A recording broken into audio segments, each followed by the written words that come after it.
তীব্র বিষাক্ত সাপ চন্দ্রবোরা বা রাসেল ভাইপার। সম্প্রতি এই সাপের কামড়ে মারা গেছেন দেশের অন্তত 10 জন।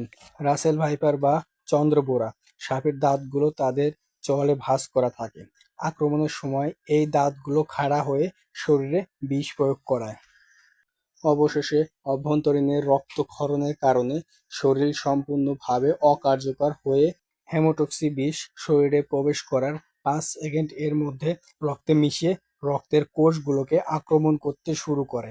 এতে জমাট বাঁধতে শুরু করে শরীরের রক্তকণাগুলো, ফলে বিকল হতে শুরু করে শরীরের নানান অঙ্গ। এছাড়াও শুরু হয় বমি বমি ভাব, কিডনি বিকল ও শ্বাসকষ্টের সমস্যা। পরে যা পরবর্তীতে মৃত্যু ঘটে। তবে রাসেল ভাইপার সাপ বিশ্বের সবথেকে বিষধর বা প্রাণঘাতী সাপ নয়। পরিসংখ্যান থেকে বলা যায় বাংলাদেশে 80টি প্রজাতির সাপ রয়েছে। এর মধ্যে 7 থেকে 8 প্রজাতির সাপের কামড়ে মানুষের মারা যায়। সাধারণত সাপের আক্রমণ বাড়ে বর্ষা মৌসুমে। দেশের প্রতি বছরে প্রায় 6 লক্ষ মানুষ সাপের কামড়ে শিকার হয়। এর মধ্যে মারা যায় 6,000 মানুষ।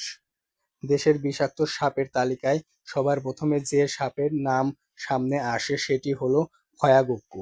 এর বৈজ্ঞানিক নাম নয়া নয়া। সাধারণত রাজশাহী অঞ্চলে এদের সবথেকে বেশি দেখা যায়। এই সাপের কামড়ে পরে চিকিৎসা না নিলে গড়ে 8 ঘন্টার পর মৃত্যু হতে পারে। এদের জাতি সাপ বা জাত সাপ বলা হয়ে থাকে। সিলেট ও নোয়াখালী এদের সবথেকে বেশি দেখা যায়। দেশের যত সাপের কামড়ের ঘটনা ঘটে, এর কামড়ের ঘটে সর্বোচ্চ। চিকিৎসা না নিলে আক্রান্ত ব্যক্তির 8 থেকে 10 ঘন্টার মধ্যে মৃত্যু হতে পারে। বিষধর সাপের মধ্যে তৃতীয় স্থানে রয়েছেন কিংকোবরা বা শঙ্কুচূড় নামে এই সাপটি। একে রাজগোপরা বলা হয়ে থাকে। ভয়াবহ বিষধর এই শঙ্কুচূড় আকৃতিতে বেশ লম্বা, ঘন জঙ্গল ও পাহাড়ি এলাকায় থাকতে পছন্দ করে। এই সাপটি সাধারণত রাজগোকরা কামড়ে নির্দিষ্ট সময়ের মধ্যে চিকিৎসা না নিলে 8 থেকে 10 ঘন্টার মাঝে মৃত্যু হতে পারে। আমাদের তালিকায় বিষধর সাপের মাঝে চতুর্থ স্থানে রয়েছেন শঙ্খিনী। স্থানীয়ভাবে একে কেউটা সাপ বলা হয়ে থাকে। বাড়ির আশেপাশে শুকনো জায়গা থাকতে পছন্দ করে এই সাপটি। শঙ্খিনী কামড়ে ঠিক 15 থেকে 18 ঘন্টার মধ্যে মৃত্যু হতে পারে।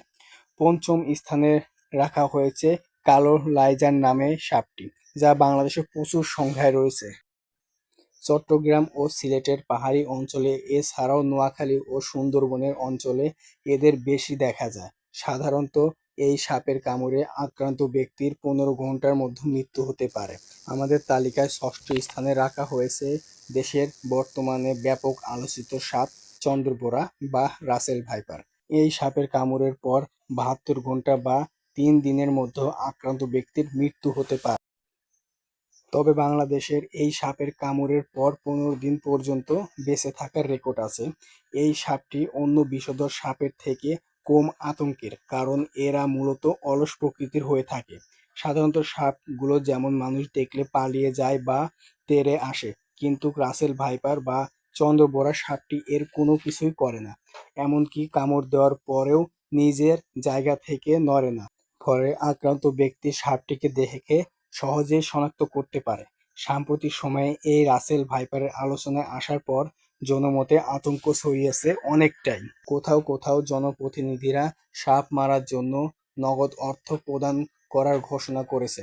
ফলে নির্বিচারে মানুষ সাপ মারছে। এটি একদিকে যেমন জীববৈচিত্র্যের জন্য বিপর্যয়কর, অন্যদিকে বন আইনে এটি দণ্ডনীয় অপরাধ। এমন রহস্যময় রোমাঞ্চকর ভিডিও দেখতে আমাদের চ্যানেলটি সাবস্ক্রাইব করে পাশেই থাকুন।